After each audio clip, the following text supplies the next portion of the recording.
hyvää torstai-iltapäivää tästä. Ja tämmönen aihe kuin laihduttaminen voisi olla yksi hyvä aihe, johon ehkä ihmiset voi olla mielenkiintoa aiheeseen. Ja jotenkin luulen siihen, että niin pitää nyt, että se onnistuu, niin ensinnäkin henkilön pitää itse haluta sitä.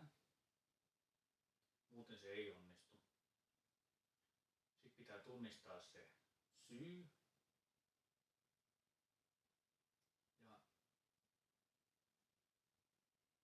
Ja oikea toimintamalli. Eli hän on ensinnäkin, että mikä voi olla syy haluta laihduttamiseen, voi olla toki se, että ylipaino rikkoo meidän nivelet ehkä. Ylipaino ei ole hyvä. Se ei välttämättä ole kauhean kauniin näköistä.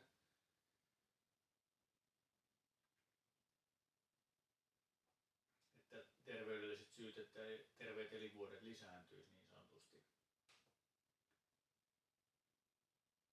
Ja siinä jotenkin pitäisi varmaan päästä käsiksi semmoiseen asiaan, että ymmärtää ne seuraukset. Eli jos ajatellaan näin, että terveys menee, tulee väsymystä, uupumista ja kaikkea tämmöistä. Mutta sitten selkeästi pitäisi tunnistaa se syy, koska on olemassa se, että syödään himoon. Eli se on niin kuin nautintoa. Eli syödään siihen, että hyvänmakuisia ruokien perässä. Syödään nälkään, syödään suruun. Tämmöisiä niin pitäisi tunnistaa se syy. Ja ehkä pitäisi mennä siihen, että korjataan se syy, ei sitä syö seurausta. Että jos ajatellaan näin, että sen syön seurauksena ihminen syö itsensä niin kuin sairaaksi,